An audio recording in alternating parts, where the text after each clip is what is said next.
And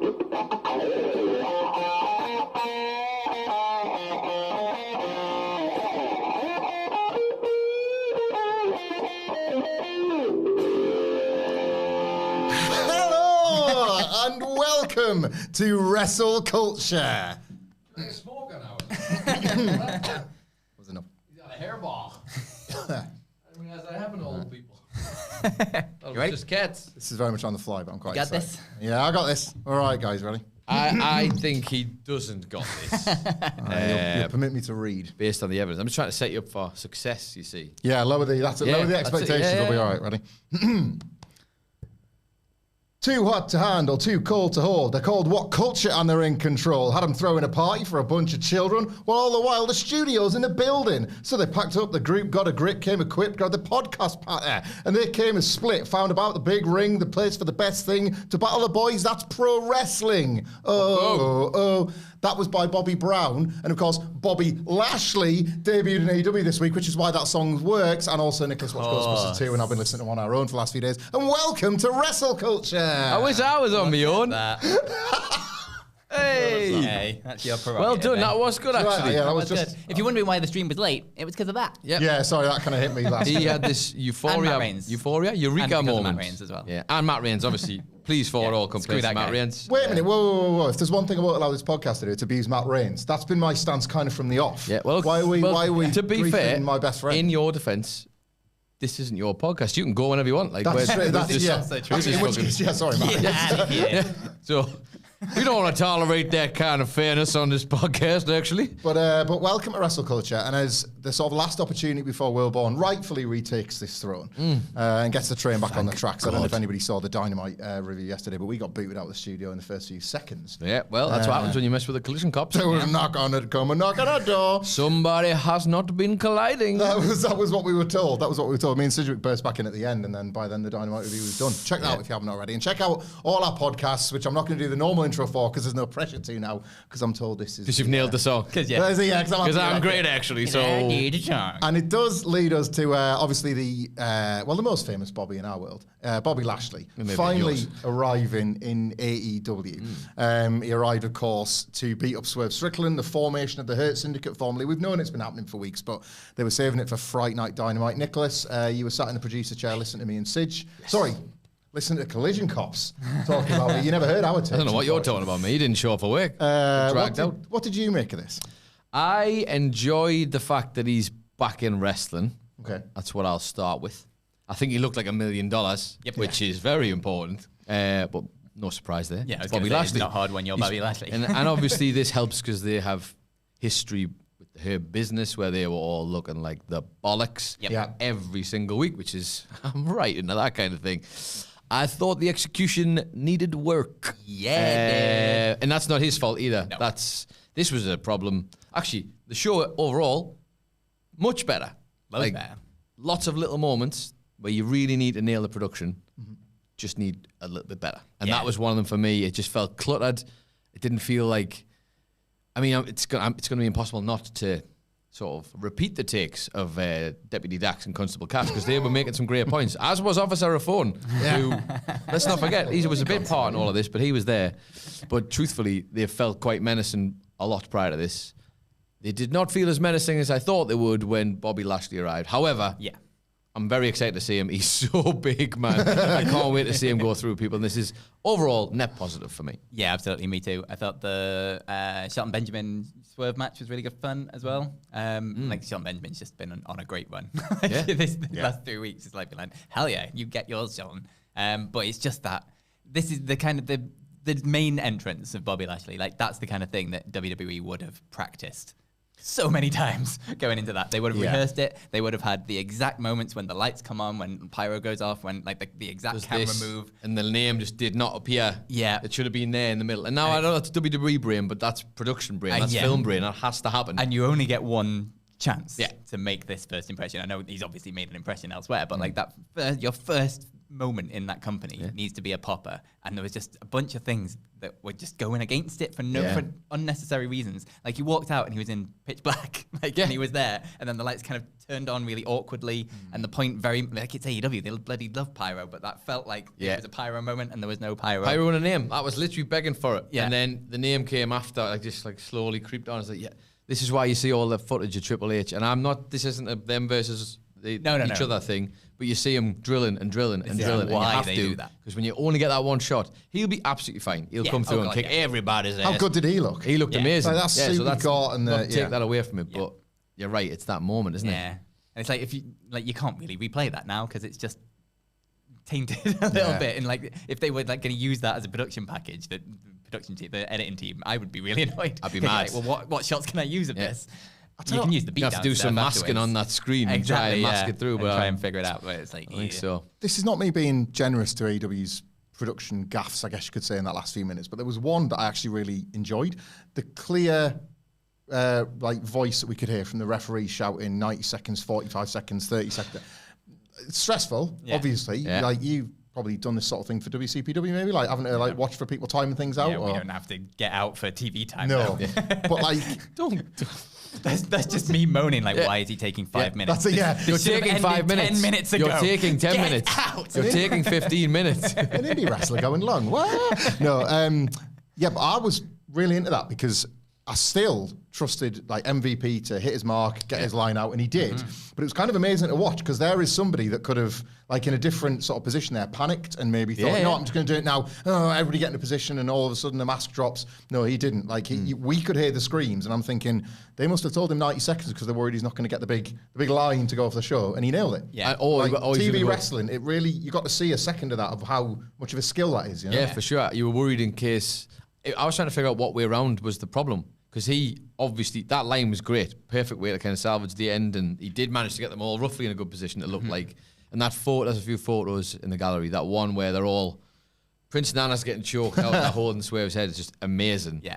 I feel like maybe you could have got a stronger visual, but they're still there. You are aware they're there. And finishing on that line was just like perfect. But I was worried that if he'd gone too soon, he's got like, you got like 90 seconds. Yeah, then you're just sitting there but then for him, that takes patience and experience to know that when to say the line, when to have the group ready. He's like, you could see him almost leading Bobby come over this side. Yeah. Shelton get there, get ready for this. And it was like, I mean, you're just watching pros do pro stuff. This is the same thing I always noticed with WCPW stuff. It's like when you got a WWE guy in that has TV experience, it's like the world away from everyone else that you're filming just because of they know where to hit and they're incredibly easy to film because they're always in the right place because they've been trained like to no end to like know exactly where everything is and where your face needs to be and where you need to be and what marks you need to be hitting, and they're like drilled into them. It was insane the difference between now the wrestler in question he was wrestling used to like his wrestling, obviously ended up being a piece of trash in David Starr, but when Pac turned up for us, it was incredible. Like, at the time, David Starr was considered to be probably one of the best wrestlers that they had on that roster. Yeah. Like, and it was like tippy top of the independent scene. And it was like night and day. Yeah. Like night and day. He was hitting every camera, every mark.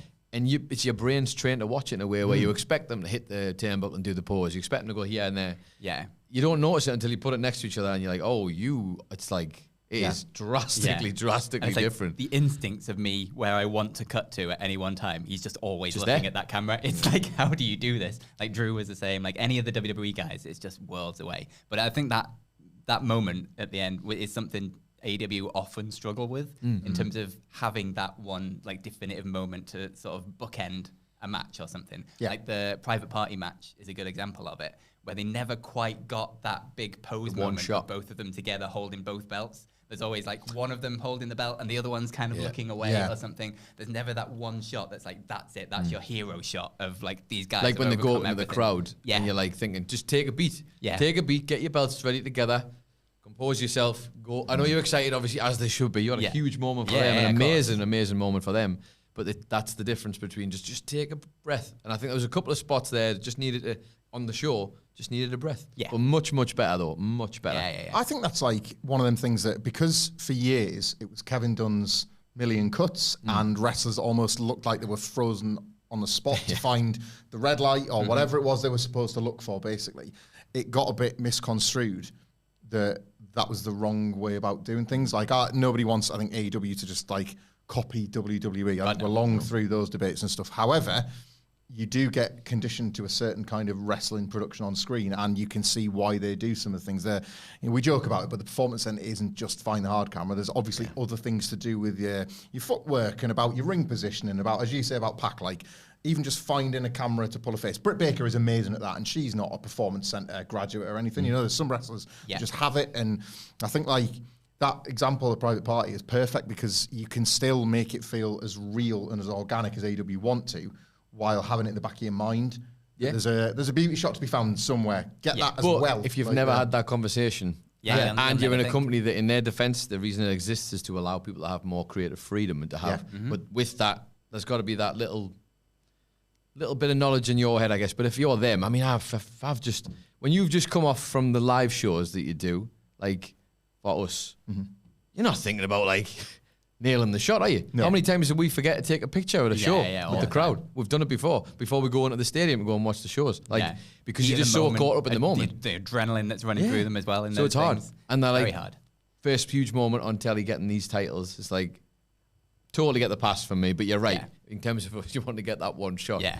It's just notes to be made, I guess. Yeah, there's a bunch of bloody AEW production stuff that I could nerd about for ages, complaining. The day little things that are like, what are you doing? The day they figure out the audio into the back from the front. Yeah. How that would be one day. My favourite day ever, where Renee's not quiet when she first starts and then gets really loud at it. Having the actual entrance music over the top of the mix instead of in the middle and like recording the arena sound, which never makes the music pop as much, is really annoying. I love this stuff. If you want me to go on and on. We could go on. It's a good thing they do. What's it like, just in case there's anybody watching that like doesn't like. I think this is going to be hard for me because I just see all the problems, all the problems that I think. To be fair, I think the things that like the examples where them trying to be different work a lot. Yeah. Two big ones is everybody and then apart and that. They're off doing great stuff. Yeah, they're really good at chaos. Chaos and is like capturing chaos. They're really good at that. And in that same note, I believe you were both in the building certainly for one of them. The continued entrance theme over the top of the match to really to make the arena to build that up. That's a great production idea. Yeah, they do tons of them. Unfortunately, the ones that they tend to miss are like it's just the rep ones. It's the ones that are like, we're just so trained at them because WWE's been doing them for years, and they probably learned them off like the NFL, however, when they pulled them all into like learn how to shoot telly. Like the biggest few things for me is they rely on the hard cam way too much, so which like takes you out of the action. Like when you're in the middle of a move and they're just about to do a move, but then as doing the move, you then cut out. It's like, oh well, the action's gone away from me, just like I am from this microphone. That's definitely good. So it's like you're taking someone out of the action in everything, and I know they want to try and make sure they capture the action, but at the same time you're taken out of it a little bit, and they do that a lot on submission moves when someone's just getting someone into a submission move and you're just getting their heads up for the big reaction shot and then they cut to the wide. I'm like, that's not what you want to see here. You want to see the person's face writhing in pain. Like that's where the story is. So I think for me they rely on the hard cam way too much. I'd see that sort of stuff I think is like really valuable insight, because obviously you might be conscious of it as a viewer, but you don't know why suddenly your emotions just drained out of the moment. That's your kind of like explain. I think that's kind of like valuable insight from somebody that's shot wrestling, and I think you're both like the technical minded amongst us, like compared to the usual gang of idiots, the three of us that sitting here and just talk about what we see. Like I don't consider that, but a submission, I can picture it. I can literally picture somebody going for, they must have this massive camera in their face under that bottom row, ready to reach out, as you do, reach through the screen to get the viewer help, thinking, it's perfect. I've nailed this, and they don't know that the camera's just gone bang. But that's why that's the shot choice differences, isn't it? Like you get the same with photographers, where actually, again, for the millionth time probably on this podcast, shout out to Ryan Logo, who always produces the best photography for AEW, amongst others. They've got tons of great photographers. Scott Lesh is also one I really like. But in terms of, he was talking about this, he showed an image that he had where it was from UFC, but the point still stands of like being, so they're here and there's space around them is one shot, but if you crop it in and you're right there, you are in it. There was no room for you to breathe. There was no like, oh, this doesn't feel as dangerous. If you're there, you're like, oh, I'm right in the middle of this. If these two are slugging it out or in the middle of a submission, you are right in the middle of the action. And you kind of like, your antenna hooks, as you say, you pull away the hard cam, Oh, there's all the fans. Yeah. There's like literally 100 different things for me to look at now that I will not focus on because I'll be distracted by, and then the main action's happening in the middle. Yeah. Weird stuff. Also, just how do you put Darby Allin all the way over where they put him? I said it to them, I just don't understand why he wasn't, like, have the ordering of it changed. All the other people come out. He's got to be the last guy. You mentioned this in the pod. Yeah. He's got to be the last one out. And then, I know they were like trying to come up with a clever way to put him that was a bit... so Claudio couldn't see him. He couldn't see him. Yeah. But just, wrestlers are wrestlers.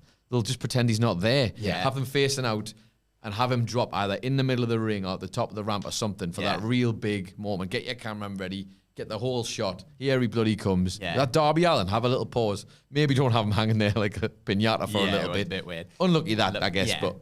Even if they'd like dropped him literally right down on top of Claudio, that would have been really cool because he could have like grabbed him into a headlock or something like straight away, like if he was close enough. I just think it's such a from the hard camera being there, dropping him over 2 sets of rings and 2 sets of ropes and the ring to the point of just almost being behind the turnbuckle. It's like where have you put him there? Where have you put him? It was, I think, like and this is just how this goes now with online response to stuff. But if you'd watch Dynamite and then the Bobby Lash thing was absolutely the headline, but then you go on and you see other people's, one of the first things I saw wasn't people going, oh my God, Darby Allin's back, which is something they've earned as a company since WrestleDream. Yeah. It was a still image of Claudio and behind him a SpongeBob. I saw so many different takes immediately meme. So many memes of it. And then he fell through that. That's unlucky. That's just funny but it's unlucky that one. That's just unlucky. Like it was the weird break of it as well, how it like fell through rather than snapping or anything. It's like we were saying yesterday, it was like a little coffin. Just dropped his little coffin, was just lying there for a bit. Then Claudio went to put him through the table, which was obviously the spot, but it was already gone. Yeah. And he just put him back in the hole. It's like... Also, production things, get a bloody light for the backstage segments, my God. The Adam Cole one with the Kingdom in the background, the Kingdom are all nicely brightly lit and Adam Cole's sat there in darkness and he's the one doing the promo. And I'm like, that was come on, guys. Another one that you could hear them queuing it up on the Triller feed as well, like the mic was which happens, you know. But like that was, we've actually got one of our regulars, OG Stem Cell, shout out OG Stem Cell, who was at Dynamite this Wednesday. Hello. Speaking of maybe seeing things you shouldn't, he clocked Will Hobbs watching the main event from the side curtain. Interesting. And he's asked us, what do you think he does when he returns? Anything he wants. Idea. Look at the size of him. I have no pitch for it. I just want them to actually do a prolonged good push with him because it's kind of been all over the place. But I don't know where he fits in. The Don Callis family... looked like it was a dead issue, and then they got big lads now, haven't they? Yeah, it seems to be working for Carl Fletcher. Takeshita's won the international title, so it does actually seem like they're working for Fletcher, a lot, and Takeshita is going to make anything work eventually because he's too good to be denied. Yeah, but you've also got Don Callis family. I know I can't be bothered with Don Callis. And also clumping in with Brian Cage again feels like a bit of a treaded. The Lance Archer Cage team. Like the pin eaters of the Callis family. I think Hobbs has got way more about him. It's like him and Wardlow are two beasts they built and then just didn't nail the landing with. After the chase was great, getting them to that point was great, and then he's a babyface in waiting too, isn't he? Yeah, him as the first babyface to beat Bobby Lashley. Yeah, I would have him. Will Hobbs and Bobby Lashley's a match I want to see. I'd love him as Hobbs and the Hubs. Let's go. Somebody that actually scares the John Moxley group.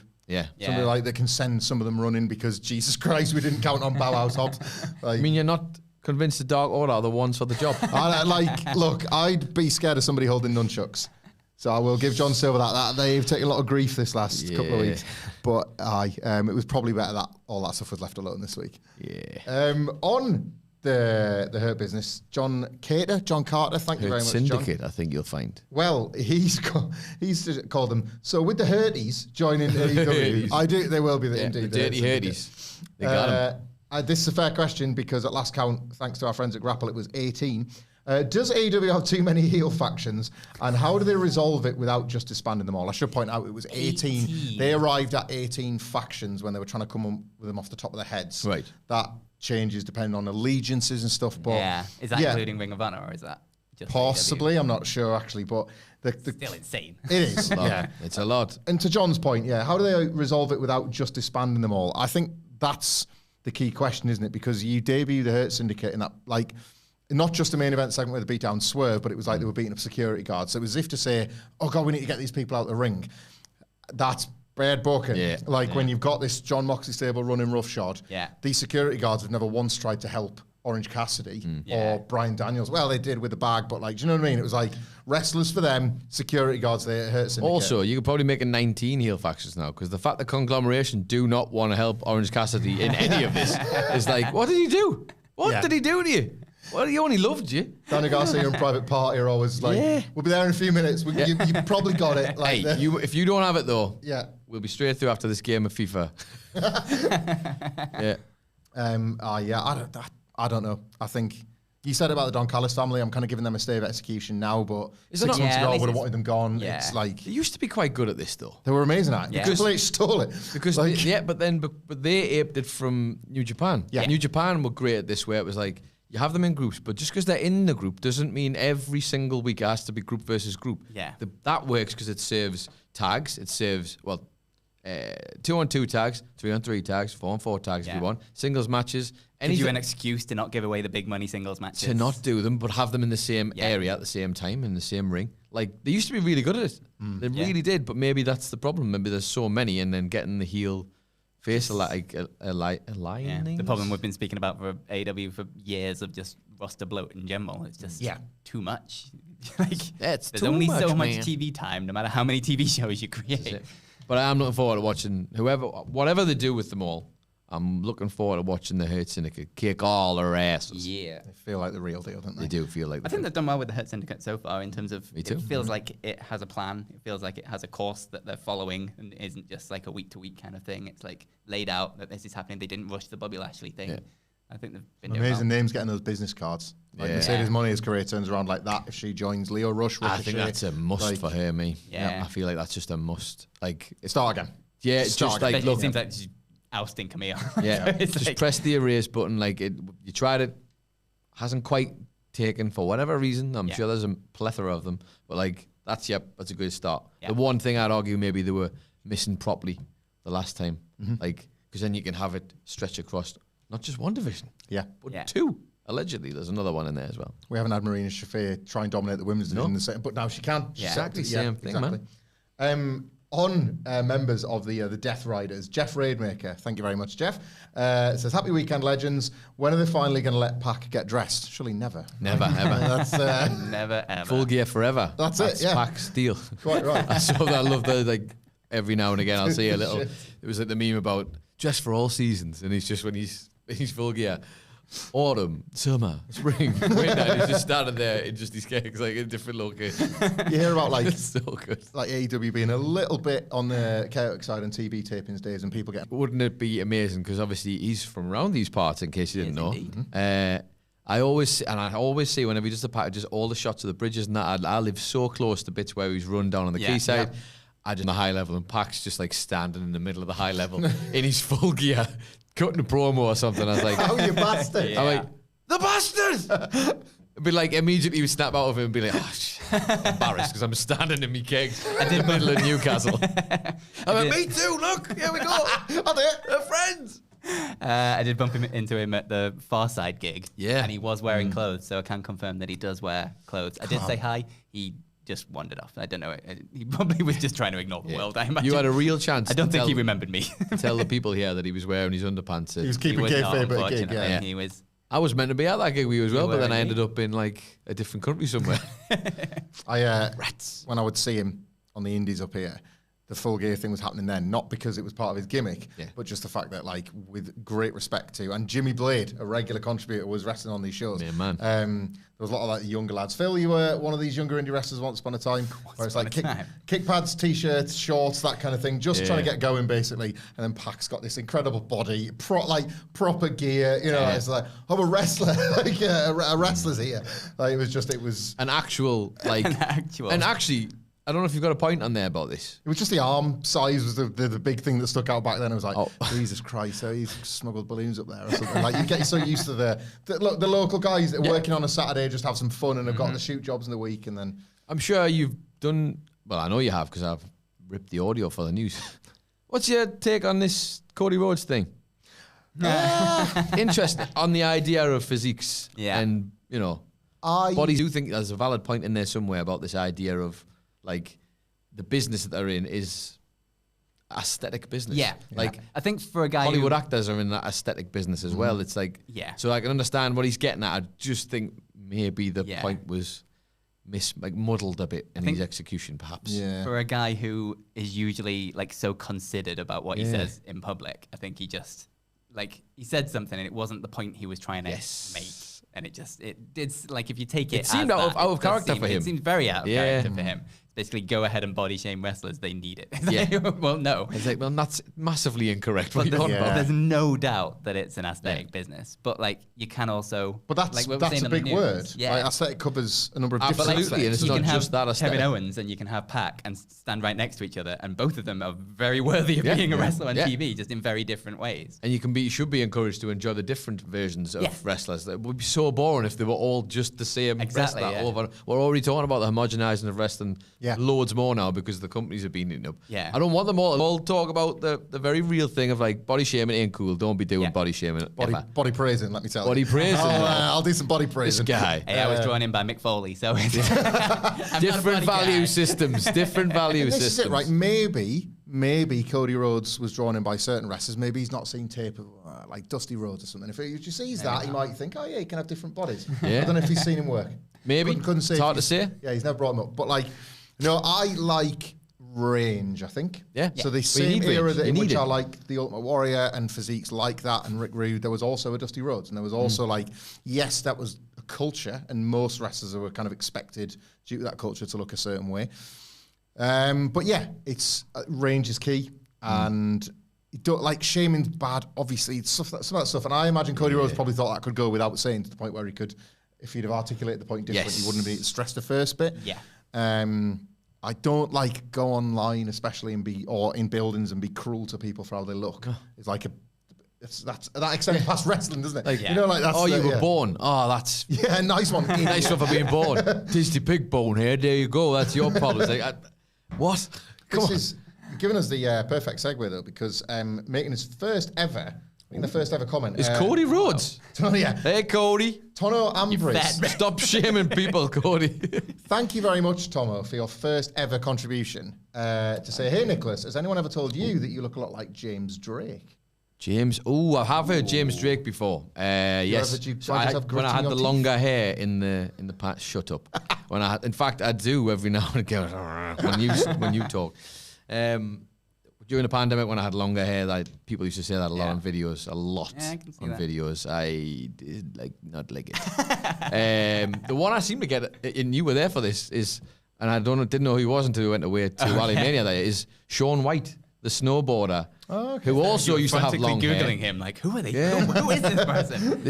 These two guys at Valley Mania, like, you could see them like shuffling over. I'm like, sorry to bother you, man. Are you Shaun White? I was like, no. Definitely. But I tell you, that's literally exactly what I said. I said, no, but if you want me to be Shaun White, I can be Shaun White for you. He's like, oh, man. I was like, accent was a bit of a giveaway, I guess. But like, you know, Shaun White, I'm sure an American snowboarder. Someone tell me, I have no idea. Yeah. Right. But yeah, there you go. Just Daryl, thank you very much. Happy Friday, gents. Happy Friday to you, Just Daryl. Last day at work and starting my dream job on Monday. Congratulations. Nice. Hello. Congratulations. No better way to celebrate than WrestleCulture. I think what my dream job is now. Just make it all about me. Sorry, Daryl. Saying you're not doing your dream job. Just Daryl, I'm living it. He's living it. You're looking at it right now. You've joined a very exclusive club. Could the mock story be somewhat improved by, and again, relevant to what we were just discussing, Dustin Rhodes being a part of Team AEW? Phil, you're on the news with Murray this morning, reporting that he is bizarrely out of contract as we speak. That can change, obviously. We thought he was a trainer at the Nightmare Factory. It turns out he's actually a trainer at his own school, so not one of the WWE affiliated ones from that story that broke last week. Is it in Florida? It's Florida or Texas, I imagine. Florida, Texas. Yes, Fightful Select is saying that it ended either end of last month or the beginning of this month. Right. So he's been out of Assuming he contract re-signs. for at least a couple of weeks. Yeah, like he's got 2 belts. He's in got Ring of Honor at the moment? Ring of Honor tag team title and the Ring of Honor 3-man title. Yes, with Yeah.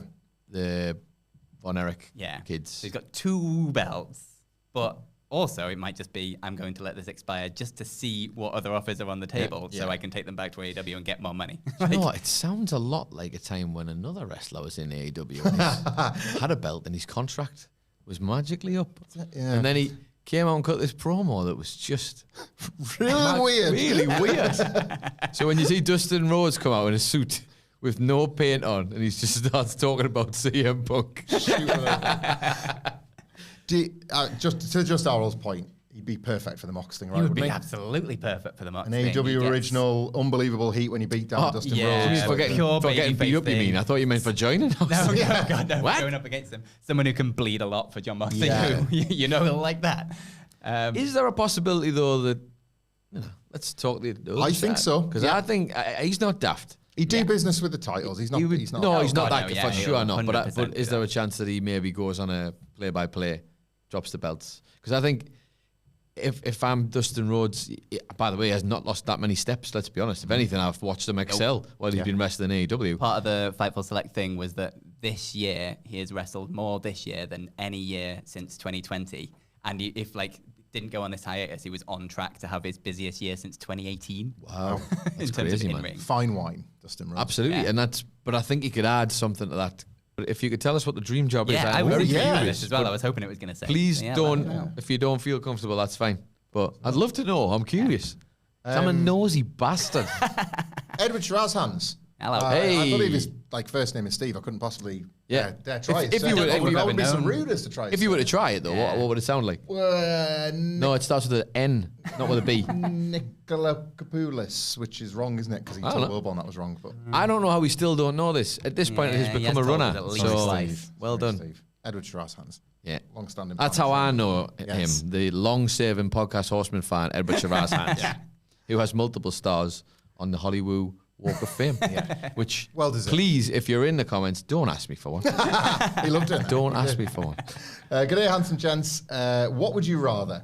Listen to Gillian Hall singing for an hour a day for a year, or dress like Ooh, that got dress real like bad Lex, real quick. That. Lex Luger did for his first day in WCW every day for a year. I mean, Lex Luger. That- No contest. White Yeah. up, tuxedo shirt right the way to the top. Yeah. I think No that's contest. clean sweep on Lex Luger there, Yeah. isn't it? I think that's like The annoying thing is you'd probably pull it off. you would. That's Probably. I would look like I'd just had one too many at a wedding. Where you the don't have ties to- come off and To be fair, if you were wearing his suit, you look fine. Because Well, he's but- like yeah, jacked as well. He is. He's built under there, yeah. No, I'd look like I'd sort of had one too many at a wedding. You look like you just arrived and we'd be wearing the same clothes. That's how that would go. That's how that would go. Disagree. Larry Rav. Hello, Larry. Hello, Thank you very Larry. much as always. Happy Friday to you all. Good question, this. What is the first match that really made you feel excited and emotional? Any time frame, any promotion. Thank you. Thank you, Larry, as always. Ooh, that's really good. Although my answer's really bad. Well, but you go first. Well, it's probably it depends because it's like I'm trying to think of the first time I can remember way back when of wrestling. Yeah. You know, because I was into wrestling for a bit, but the first one that was super emotionally invested was Foley Triple H Royal Rumble. Yeah. if you've got your bingo cards at home, that's Phil, Foley, and Triple H Royal Rumble. There you go. Because of the change to Cactus Jack and basically everything stemming from that one promo of him taking his shirt off, and I was like, oh my god, this is the best thing ever. And I was fully involved. And then leading up to the No Way Out, obviously it was the retirement thing, and I was already super into Mankind by that point. But it was the first match that got me into wrestling was the Royal Rumble the year before with the hitting him 13 times in the head with a chair. Jesus. The Rock versus Mankind. And then watching the aftermath on Beyond the Mat. So that was more of just what is this? It's a lot of different Rather emotions. than That actually is a being whole lot. emotionally invested in the match and the Yeah. storyline. So I think probably the Royal That's the Rumble thing. For me, the emotional attachment would come from the story for sure. Yeah. Yeah. Because I'm a story guy. Yeah. And Unfortunately, it's Benoit's run. Benoit's run from the Rumble to Mania. Yeah. That's the first one I can remember being really, really, like, obviously I'd seen plenty of wrestling before that, but it was because he was that tier below the top guys. It was the first time I was watching that happen, where the established top guys are there, and this guy, by hook or by crook, is like crawled his way through. The way they set it up was just like, it's an impossible task for him. I remember staying up watching it with my mate Matty, shout out to Matty, at my mum's house way back when. And like I think maybe the first time we stayed up to watch her. It's on The Royal Satanta Rumble Sports, 2000 that was one. the first one I ever watched So, live, yeah. like pay-per-view. And then him like, You had to buy that one. and obviously I remember that. all the years we've now got of watching wrestling, which makes us these cynical, jaded assholes. But like, Not me.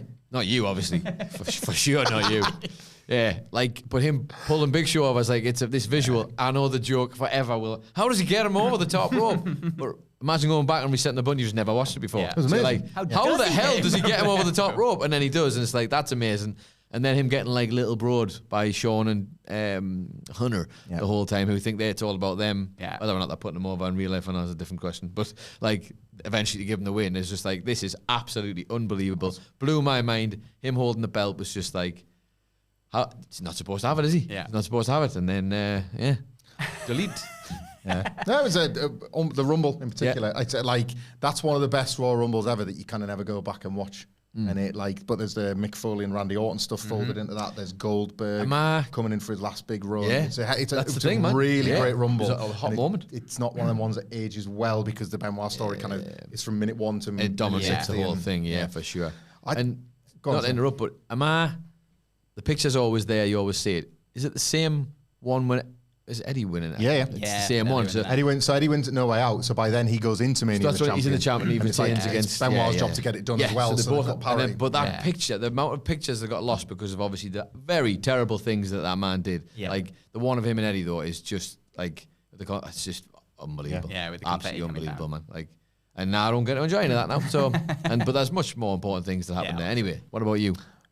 I was thinking about you said there, Phil. So you started watching the year before the Rumble 2000, and so my first Rumble was 1990, and Hogan and Warrior came together, and it was like, well, that's how you do that then. So did you. But so I was a massive Warrior guy. But the year later, he lost the belt to Sergeant Slaughter, and that was impossible to me. Yes. Like, Yeah, I'm yeah, expecting Warrior to, like, you don't think about it in terms of, oh, who will my fight at Mania when you're a kid? You're just like, Yeah. Sergeant Slaughter, piece of piss. Yeah. Like, you do not stand a chance. Like, they're telling me that, like, you got this involvement in the Gulf War and you're on the wrong side, but the Warrior will fix this. Yeah. He'll clean this mess. Excuse me, you've just won the belt. Like, Randy Savage, me and Sid talk about it to this day. He absolutely drills him with this, like, glass scepter, like, this shot that obviously it just shatters into a million pieces like those prop breeze blocks do. But the noise, like, you want to believe that the Warrior was, like, picking shards of glass out of his head. It's so brutal. The I was just like, that was proper. Well, now he has to die. Yeah. Like, the Warrior is going to have to kill him for vindication for this. I was like, that is unacceptable. I would remember the feeling of like Being betrayed by wrestling. yeah, like, no, like, I know what's going on here. My dad's told me it's not real. I'm on the up and excuse me. Like, it was stopped me dead in my tracks. He wasn't with Slaughter winning the title, but it was absolutely with Randy Savage. Yeah, Warrior for is sure. going to have to kill him for this. I think Like, that it's them. Again, these probably aren't big moments, but I certainly remember in the schoolyard, the talk being about how, and I'll never be able to remember because obviously there's so many matches and it all used to blend into one for me. It took me ages. I've told you about this where I was a kid to even realise that pay-per-views were happening once a year, like, and repeatedly on the same schedule. Yeah. Another Rumble. It's funny how the show's always on a Monday. What's that about? But like, I remember the Furor because it was not that Furor, the Furore in the schoolyard, in the schoolyard when The Rock had not beaten Triple H. Triple H had like wormed his way out of another match, and it was like everyone was so sure on the Friday at school that it was going to be this weekend, The Rock's, and then he just didn't. Yeah. And similarly with the Hardy Boys, because these are just people you love as that age. You're meant to love The Rock. You're meant to love the Hardy Boys. Just kept getting screwed out with stuff, and it was like, when are they going to get the belt? And that's obviously pro wrestling. I didn't have Sky, and the passing around of the conversation that Jake's snake had bitten Randy Savage sat with me for days and weeks until I finally got to watch it. I was just like. See, that's the thing. I wasn't the age that you got hooked on wrestling is like a great age. Obviously, as you say, get them once, get them for their lifetime, like cigarettes. And like, I would love to have experienced wrestling through that lens, and it's probably that era because maybe it was you shouldn't have been watching it at that age when the Attitude Era was there, probably. But Yeah. like, it's funny how because that's where your attachment is, and it's like these massive caricature wrestlers, which is perfect when you're that age. And a literal snake. A snake has bit him. It's bitten Again, a man. you can't possibly believe that. Yeah. We've talked about like in terms of films. It's why there is an entire like cultural like black spot in my head where like superhero films didn't make it in, where like sort of action movies didn't make it in. It was just like that was your thing. Wrestling is servicing all of those things badly when you watch it back, but it was servicing. It's not great dinner parties when they're all talking about other popular mediums, and I'm like, all I have is I'm about wrestling, and then they say, like giant haystacks with Big Daddy, and you say, no. I did this in the office earlier on, and Phil was right to call me out on it, but we were talking about nothing to do with it, and I made it seem comparable to WWE turning like the momentum around on AEW this last couple of years. Right. I can't even remember what the subject matter was, but Phil was just it like... was hotels. It was Premier Inn versus Travel. Premier Inn versus somehow Travel. managed to get into AEW versus WWE. every day. Just this withered reaction from over the office. Everything's wrestling to you, isn't it, Hamflett? Everything, literally everything is wrestling to him. Everything. Do you know who wouldn't judge me for that? It's my best friend, Matt Rains. Hello, Matt, who's in the chat. Happy Friday, guys. Happy Friday to you, Matt. Glad to see you went ahead with the pod anyway, bestie. Indeed. Bit of controversy in the chat if you scroll back through. Since it wasn't answered on X, I must have missed this one. Sorry. I'll ask here. Are we getting secret banter this year? He also noted it's a bad weekend to support QPR and Brighton. Legends Lounge coming soon. Brighton must play in Liverpool, not Newcastle. Who are Newcastle playing? Arsenal. Arsenal. Bad weekend to support Arsenal as well. And Bad weekend to support Newcastle. QPR are getting absolutely as you know, Phil. Bad weekend for football. As you know. It's a show. Bad weekend to support football. Bad year for football, actually. Bad couple of years for football, actually. Disagree. Legends Lounge coming soon. Secret banter. Yes, we did earlier this year elect to park the 5-star review. They typically delved into an area that we wanted ourselves to move away from. You know, the Vince McMahon lawsuit and all that sort of stuff. But we have just this week actually been talking about a few little ideas for secret banter. Well, let's just say they don't tell me nothing. We were inspired by the appearance of the Collision Cops, shall we say? Right, okay. Did sort of like spark a few ideas. So there will be a version of it. We'll make sure that your Christmas is as wonderful as someone always. Did a great job in paying those guys the money to come and feature on that podcast. We'll believe never know who it was. Never know. Did we save playing money? Because Stax has been selling those injuries, so he's not been. He hasn't been here for 2 weeks. Part time. So like the revenue's up. Proper weird that he took time off at the same time as he does it all the time. I know. They must be up to something together. Like, if is he on holiday with? When Wilborn was with Anna Louise on holiday, were they together? Many consequences. Ask questions. Is that part of Is that part of the gimmick? He flies them on the holidays. That's why he's never here. Maybe he's trying to get Wilborn. Stax impression is terrible. Have you heard that Stax voice? Atrocious. It's rubbish. Absolutely shocking. So maybe he's wanting to have a stern word with him, and he's following around the world to find him. Maybe. But he's still on the Von call, which is confusing to me because Von probably needs that playing now. To get about. And he's not part of the company anymore. So, you know, I hope I actually hope Von Wagner's doing really well, all jokes aside. Von Wagner. Yeah. He's got his plane. Wilborn's using his plane to go on holiday with his family. And Stax is flying it. This is that kind of law that if it was just law, wouldn't really hold together, but luckily it's all true. Yeah. So there's no... Strange. It's someone start asking questions. Just at least save it till next week, please. Karthik, hello Karthik. How do you compare Drew and Hangman's heel turns? Feel Drew wins as his turn had less each and every one of you people and was more rooted in the way he saw recompense on CM Punk. And there was a contrast with Sammy, who could forgive Jay. So I guess like, Jey Uso was kind of what stirred all that up when he went to Raw, and then Drew was sort of, am I the crazy one? Because everyone was sort of finding peace with. Whereas with Hangman Page, like I like Sidgwick's take that this isn't even really a heel turn. He is just completely lost. Yeah, he's lost his head. Yeah. So what like? How do you compare them? Yeah, I mean, I'll always pick the Hanger. I love Hangman Page. I think he's just what he's the way that he's operating in a company that obviously you get free reign is why it's probably more impressive to me, because I feel like he's constantly aware of what he's doing, even if it's tiny little things, like the sort of way that because he's lost his head that much and he's become such a violent, horrible man, and he kind of just had to embrace it because he has no other choice. Because he's forgot how to do the other stuff because he's that lost in himself, like doing or not doing the moves that he would normally do because he's just like he can't even execute them right because he's always getting caught because his brain's not there. And like that promo on Dynamite. One of the big high points for me from the Dynamite we've just watched. Yeah. So good. He's just... That was a money promo. He is a dangerous man. I believe him. And Maybe I'll break your ankle. Yeah. Maybe I'll burn your house down. Yeah. You believe that I might? Yeah. I mean, I'm getting insurance. I know that much. But yeah. By the way, Drew's has been amazing as well. Yeah. I think he's made... Best year of his career, probably? I think so. And obviously didn't let himself get overshadowed by Punk or Seth or anybody on the way, like genuinely. And all of his motivations were perfect. I will say, if it's a competition about social media, Drew McIntyre wins hands down. Not even close. That man. Then if Hangman Page started doing like funny tweets, it wouldn't fit in with that character in any way, shape, or sad tweets or like angry tweets. Angry tweets. It's like he's in his car doing road rage stuff.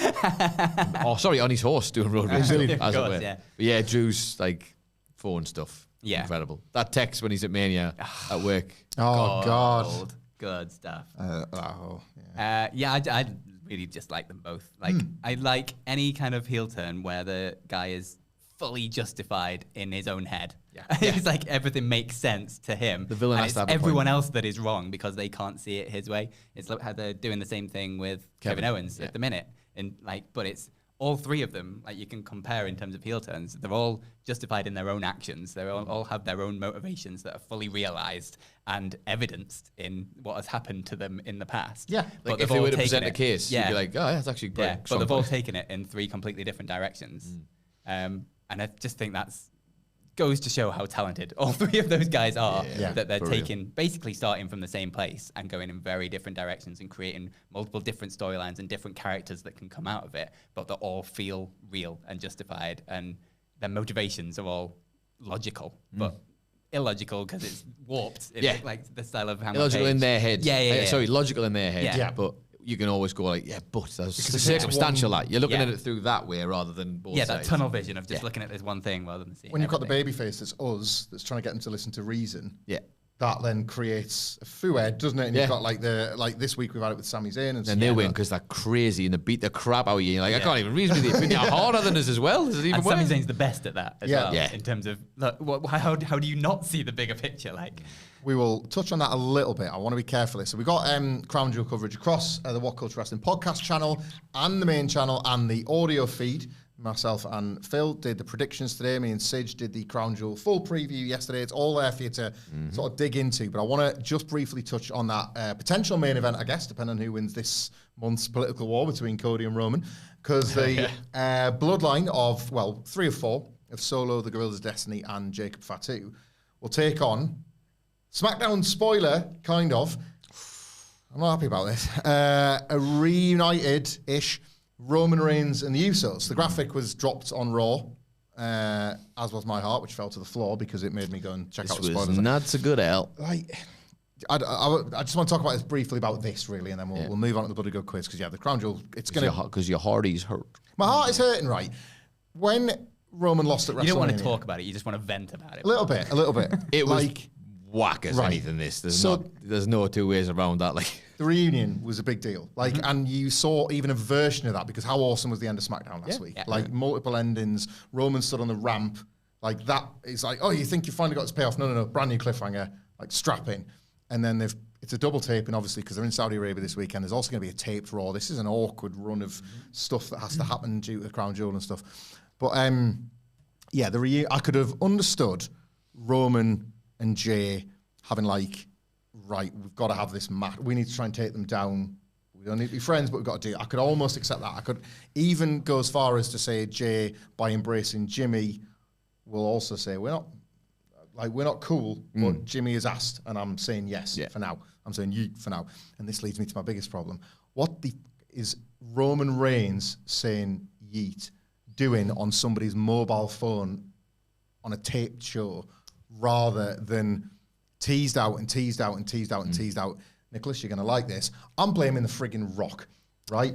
They have been speed running this bloodline stuff. here we go. I swear, Triple H I knew I came to work for a reason.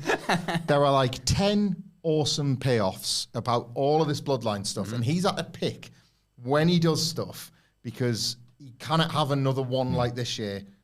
Like, come Royal Rumble season, when, like, Dwayne's going to probably work the Netflix debut in January. He's probably going to work. He's going to do what he wants, and that's the problem. Yes, he is. Triple H got all this cool creative, and he's got to be thinking, I want this out and done before Rock turns up, and then me and him have to pretend we're mates when blatantly we're trying to decide who's each other's boss. Yeah. Some of it's cool because all the creative's awesome, and The Rock last year, I can't fault what The Rock did. But I don't love this. You can, by the way, crack on. Well, I don't love this. I don't love the fact that I saw Roman saying yeet on someone's mobile phone at all. I tell you what I don't like, Phil. The fact that I hadn't seen this and I've been told it by Michael Hamflett. It's even better. So now it's not seen it. So just as bad as Dwayne The Rock Johnson. And I'm sorry if you hadn't seen that either. So we discussed this. He hasn't really thought about this, has he? Because people, not everyone. People hurt people. Yeah, hurt people. So it's been online all week. I'm very sorry. I tried to avoid it too. Even in our job, I tried to avoid it and couldn't. I'm just going to have a cry now. You've ruined my favourite. I'm not bad. It's still going to look cool on telly. I can't wait. I was going to say, I will say this. I bet they still execute it in a way that you're happy with. The rating will be good. Yeah. I think people want to see it. Yes, but what about your heart? It's broken. You can't enjoy the ratings. You can't enjoy the ratings. You can't enjoy the ratings with a broken heart, Michael.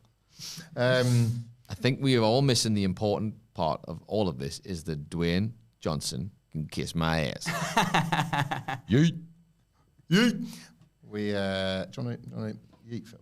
No, I'm good, thanks. He's already had it spoiled for him, mates. He's still hating. No yeet. No yeet. You could have had all three of us doing this. Not feeling very easy now. I'm gonna turn the vibe around. I'm gonna make you feel easy before we get to the quiz because just Daryl's been back on. Hello. This is unbelievable. One of these days you might get an email from us about this, Daryl. Going to work for a backline company, musical instrument technical support. I get to be a drum tech for the drummers during concerts. Yes. This gets better. I'll be working in live music and concert venues all over Chicago. Oh, God, it gets better. Yeet. That deserves a full lead from all three of us, I think. Oh, yeet. Well done. What a job. As a man who's just come back from Chicago not that long ago and could genuinely see myself living there. How do I apply for the other jobs? What else you got there, Daryl? You need a video editor. Yeah. Also, I haven't just watched the episode of Seinfeld where, again, for the millionth time, where George talks about the way he leaves his name in people's minds by going like, Costanza. like the advert for, I can't remember what the advert is, but it keeps happening. I'm just thinking of just Daryl staying in there. So I'll be thinking of you all day, Daryl. Every week. Just Daryl. Playing drums and having the best time.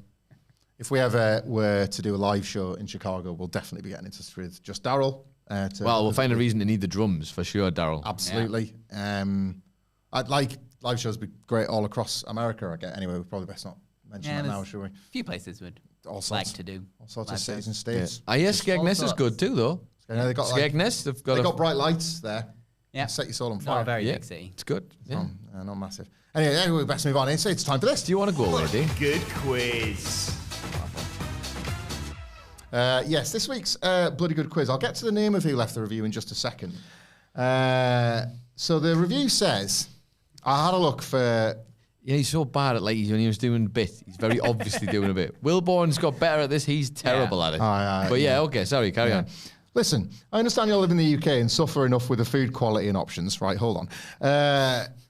But Jesus, I can't remember the last time I heard an AEW review without a 15-minute rant of why it's not cinema.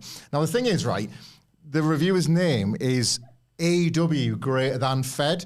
So I think this guy lives in opposite land, and that's why he's done this review. Right. See how so he's actually sending you a nice one. Yeah. He loves all the... He's also put 1 star on it, and he must, in opposite land, that's 5. Yeah, that's 5. Yeah. So it makes sense. That's the only explanation for that. Backwards man. He's picking on the food quality of the UK, and I'm thinking, well, that can't be right. Yeah. Because the amount of stuff you can put in bread over here is unreal. He's picking on food in general, which isn't a great start with you, is it? No. It doesn't matter what country it is. It's like, if it's edible. Thank you very much, AEW greater than Fed. I'm assuming we're upside down right now, wherever podcasts looking opposite land. That might be the best review we've ever had, actually. Thank you very much for that. Opposite land. Kind review. Once again, congratulations to Just Darryl for his job working across live venues in Chicago. I'll put a quiz together, apropos of nothing, because it didn't feel like a week where there was a particular subject matter. So the quiz... What do you want, a medal? Maybe after this. The quiz I've done, this is just for fun, as always, and just for the entertainment of you guys. So this quiz is about Las Vegas in April. We'll do 10 questions, multiple choice. Interesting. What's the No relevance? correlation there. I don't see relevance? any correlation to anything. I can't think of anything. What is the relevance? Let's just learn about Can't Las Vegas Think in of anything. April. Right, first question. Thank you very much to our friends That's a at lane. Apparently. What a lane. GPT that helped me with this one. What is the average high temperature of Las Vegas in April? Oh, Phil. High temperature Yeah. or just average you wanna- temperature? No, you the could've average had options temperature. you now, see, but- you I were thinking- googled it you were earlier. I thinking don't know good- why I googled it earlier. Yeah, you were thinking just- goodbye temperature. Yeah. And you were not high temperature. That's, Yeah. No, I can give you the average, but not the average high. You're going to have to take a guess now. Well, I'll give you the average anyway, just in case. 27 degrees. Where's the buttons? Where's the buttons? it's good audio. This. Hey, well done, I Phil. don't know why. You need me the options Don't for know that. why I googled Amazing. Well done. No reason. Right. You No- guys suck no at this. reason- No reason at all. You do suck know. ass. Which, I just want to say before we get to this, the answer isn't SmackDown. Which popular event in Las Vegas usually happens in April and attracts fans of cinema and entertainment? Would you like the options for this one? Yes. Yeah, go on then. Is it A, Las Vegas Film Festival, B, CinemaCon, C, Sundance, or D, the Las Vegas Star Awards? Ooh. I'll let you take this one. Do I have to? Yep. Okay. I'm glad we settled that. What were my options again? Las Vegas Film Festival, CinemaCon, Sundance Film Festival, the Las Vegas Star Awards, or NXT? Ooh, I mean, now you've chucked NXT on the end there. Feels about right. Ooh, Oh, what is going on there? it's the fan. But to people who don't know there's a fan there, like comes Jurassic Park. It's like, it's just, You do it again. No. No, it's over. my powers don't work when people are watching now, so I'll see you later. I don't care. B.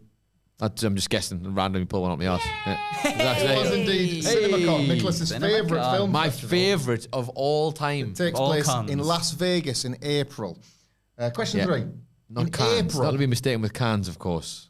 Of course. Cans, yeah. Different thing altogether. one. Drink them. Cans. Yeah. In April, the famous pool parties at Las Vegas hotels officially start. Which pool party is located at the MGM Grand? I was really looking forward to this quiz today. The MGM Grand Pool Party. Is it? Is that your guess, Phil? Yeah. No, dear, that's wrong. Is that the options? Yeah, go on then. MGM Pool Party 2.0. You can have the options. Ah. Is it the Marquee Day Club? Is it Wet Republic? Is it Tower? Sorry, that's tickled me. Is it Tower Beach or is it the Encore Beach Club? And what was the question?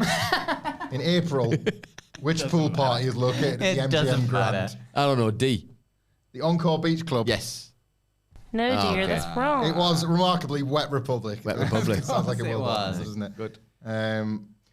Nice question. MGM, I've heard they're good hotels. I like MGM. Hell of a range of hotels. Hell of a range. Hell of a range. Hell of a range. There are a lot of venues. I will leave.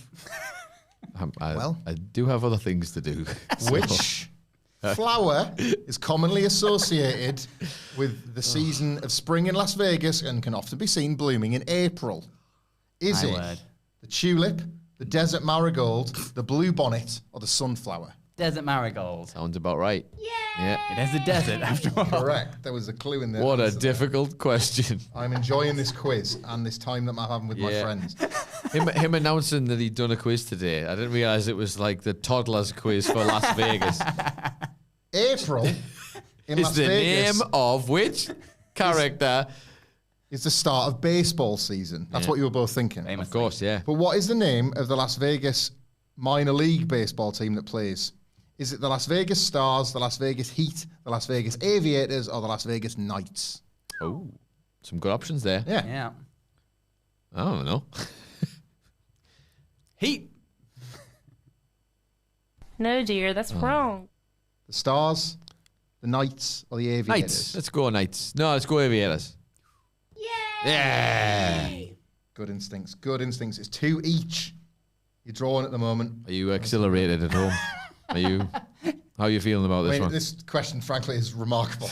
In April, Las Vegas celebrates Earth Day. I mean, come on. Like, Yeah. The events promote sustainability. I don't know how this can possibly be famously true. sustainable city. It feels like that, doesn't it? Most Yeah. of the electricity It's certainly comes the from poster Hoover Dam. city that I think of whenever I'm thinking about sustainability. All that green grass in the golf courses in the middle So of the many desert. people. Hugely sustainable. Tons of people cycling everywhere. Can't get moved for cyclists. ChatGPT's got patter on this one. Which of these places in Las Vegas is known for promoting conservation and green initiatives? The Fremont Street Experience, the Mirage Volcano, Springs Preserve, or the Bellagio?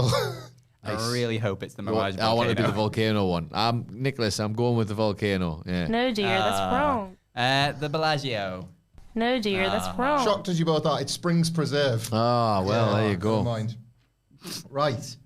Never going to get this time back, Phil. If you want, I'm loving it too. Yeah. If you want to visit Red Rock Canyon in April, what kind of weather should you expect? Hot. Sunny. Warm. I mean, you're just saying weathers. Extremely hot is an option, so would one of you like to go for that? Asks us No. what type of weather to expect. No, I don't Then want rinses us for Give same me weather. options. Not saying But extremely that's- hot because it's Vegas. It's gonna get extremely hotter than it is in April. So Yeah. no. Snowy and cold, mild and breezy, extremely hot, humid with thunderstorms. Oh God, none of them. Extremely hot. I guess. Gross. No, Humid dear, with that's wrong. thunderstorms. No, dear, that's Press the wrong. buttons. It's like the crack we have on these podcasts. It's mild and breezy. Nice. Right. It's topical. 27 degrees is Right. mild. Yeah. I'm sensing a bit of disdain towards this quiz about April in Las Vegas. So Yeah. I'm going to... Josh is a lovely lass. I've just never met her. Right, we're going to skip to question 9. 2 questions remaining, right? Giving up on your own quiz. Question 8's kind of boring. Brilliant. Right, Brilliant. 2 questions left each, so you could both still win, you could both still draw. Actually, Let's see how this turns I out. hear there's more than that. Right. In April, visitors to Las Vegas might catch one of the city's famous shows. Which of the following is a popular Cirque du Soleil show regularly running in Vegas? Is it A, B, Zoomanity, C, Aladdin, or D, The Lion King? Oh. I don't care. Aladdin. Correct, Phil. Yeah. What about Aladdin, though? Ayo. So, Aladdin then. It was not Aladdin. Ah. Nicholas, you need this to draw. Ah, sugar. Right. You can do it. I don't think I You can. want to jump in, Phil? Right. April is an ideal month to visit which famous Las Vegas hotel and casino? Is it This is what I feel like it must be like being assaulted by a UFC fighter. the Aria? April. In April. In Las What in Vegas. April? In April. Which hotel would one visit Just in Daryl. Vegas? Is it the Aria? Sorry, what was the question? Which famous Las Vegas hotel and casino would be good to visit in April? Is it the Aria? Okay. Is it the Bellagio? Is it the Luxor? Yeah. Or is it the beautiful Oyo Hotel and Casino? I know what I think the answer is. It's a toughie. It is a It's a toughie. real toughie. I think. I think it's the beautiful Oyo Hotel and Casino. No, dear, that's wrong. What? It's wrong because you really should have answered your DM sooner. Nicholas, would you like to hear the options again? No, I'm going to stick with the Oyo Hotel and Casino, You please, can't, Jeff. it's gone. Oh, no. It's got- What? Oh, yo, no. Oh, no. What? You're looking about you getting ready to press the button. What were the options again, Jeff? Bellagio, Yeah. the Aria, Yep. or the Luxor? A lot of people would say the Bellagio here, I think, Jeff, which Well, they'd is have fountains of misinformation. just what I'm thinking of. But But Luxor can be deceiving. I'm going to go with the No, I'm going to go with the Luxor Hotel, Michael. oh my God, FTO The Luxor Hotel looks The Luxor very nice. Hotel. Very Right, nice. well, that is MGM run, I've heard. The Indeed. Luxor Hotel and Casino. Yeah, Big it looks so fantastic. Bailey's favourite hotel and casino, of course. Apparently now is the time that we say, fuck you, or your hotel casino. So, You had your chance, Richard. yeah. You had your chance to be on the quiz, Right. but I guess not. Now, I know you've both been quite The into heel this turn one. on this is quite Yeah, incredible. we don't burn bridges, but you don't need a bridge in Las Vegas, baby. Actually, you do across those massive Shut roads. up. Yeah, you Just said shut Look, up. you've both had a great time with this quiz. However, it's 3-3, so we need a tiebreaker. Oh, God. Okay. Here we go. Right. I'm excited. I'm excited. Remember what the subject matter of the quiz was? This has got. Sorry, what was the subject matter of the It quiz? was about Las Vegas in April. Right, And what hotels you shouldn't stay at, and what Indeed. hotels Right. you should potentially stay at. Yeah. That's good, that. Which Which popular YouTube channel should people be keeping a very close eye on for some news soon about Las Vegas in April? Now, I need you to listen to the options. Okay. Is it A, Mr. Beast? Is it B, Taylor Swift? Is it C, Dude Perfect? Or is it D? Popular YouTuber Taylor Swift. Just come on. There's the numbers on Wikipedia. Or is it D, WhatCulture Wrestling? I'm going to go with Taylor Swift, please. Oh, you took my answer. No, dear, that's wrong. I thought he had it there, Nicholas. Thought she might have got a residency somewhere. Chance to steal here. I'll give you the options again. Yeah, please do. Question Actually, again. if you could give me the question and options again, and the answer too as well. Which popular YouTube channel should people be keeping a close eye on? And I was clicking fingers Might be the longest bit we've ever done. for some exciting information. You think I stretched the Wembley one out? You see nothing yet, Phil. About some very exciting information about Las Vegas in April. Is it Mr. Beast? Yeah. Dude Perfect? Yeah. Or WhatCulture Wrestling? I haven't felt this stressed in a while. You know, it's really tough. It's tough. Is. Having said that, though, do I ask the people at home? Phone a boner. The phone a boner is still Phone a available. boner is still available. Nah, fuck him, Mr. Beast. No, dear, that's wrong. Oh, it's too perfect, I assume. So it wasn't Dude Perfect No, either. dear, that's my wrong. God. Wait a minute. It's us. I missed that. I don't get a point for it. Yeet! Yeet! It was WhatCulture Wrestling. That's right, people. Incredible. So stay tuned to WhatCulture Wrestling. Chase tuned, everyone. Chase tuned tuned. for some very exciting news very soon about Las Vegas in April. It's a tie, but I'd like to think of it, considering that sort of news, that we're all winners of this week's Bloody Good Quiz. You feel like winners of... Thanks, Phil. there you go. Of this week's Bloody Good Quiz, well... Of course you consider don't. what your options in you're Las still Vegas here. in April. You're still here, maybe. Thanks for sticking with us, not just for WrestleCulture today, not just for that, I think, bloody good quiz. I'm not sure these two agree. But Bloody for the last good. couple of weeks, Alan Wilborn will be back in this Good, chair. solid finish. Thank you. Strong- Next week strong end. for Strong WrestleCulture. end. We're not sure if he's back Monday or Tuesday, but if he's not back in Monday, it'll still be me and Sid and Nicholas doing the podcast. All Only the there was a coverage will way be to there. contact him. For Crown Jewel, for Collision, I'm trying to let him enjoy his holiday, but then he keeps getting beat up by an NXT wrestler, apparently, I don't know. In the meantime, if you want to follow us all, you can do at WhatCulture WWE, where they can find Adam Nicholas at... I don't know. At it's Adam Nicholas, I guess. You can follow Phil Chambers At Fill My Chambers. And you can follow me at Michael Hamflett, and I can't... Where'd you see the little gimmick? Because I don't know, like... Got, well, about 5-8 seconds-ish. 8 seconds. I don't know. 5 8 5 8 set of film. Oh, at 5 8 seconds. When does he turn the thing up? Yeah, like go back now. MVP. MVP. You are WrestleCulture not. is filmed in front of a live podcast Studio. audience. Studio. Yeah. FTO-yo. Wrestling. Thank you very much, guys. Yeah, I don't know if you heard about that Genuinely or stay you, tuned. but Cheers, tuned for. they do not tuned, like you now. everybody. Just do us a bit of talking. I'm gonna Yeah. close out this in there. So if you wanted to experience Egypt in Las Vegas, where would you go? Oh, do you know what? There's a hotel and casino called the Luxor. The listeners have gone now, the viewers have gone, so they won't hear this. It's like a pyramid shape. It's got Sphinx at the front. That's so it's the perfect very location, Egypt, top of yeah. the strip, and it's equidistant between where the WrestleMania venue is and the WWE TV tapings are. Incredible. Maybe Yeah. a good place to stay. going to tell them about the cool news? Shh. We're not telling them yet. We're off the air, luckily, right? Yeah. Telling them what? Nothing. What do you mean? Nothing. Have a We good have no weekend, news. everybody. We're excited. Bye. Bye.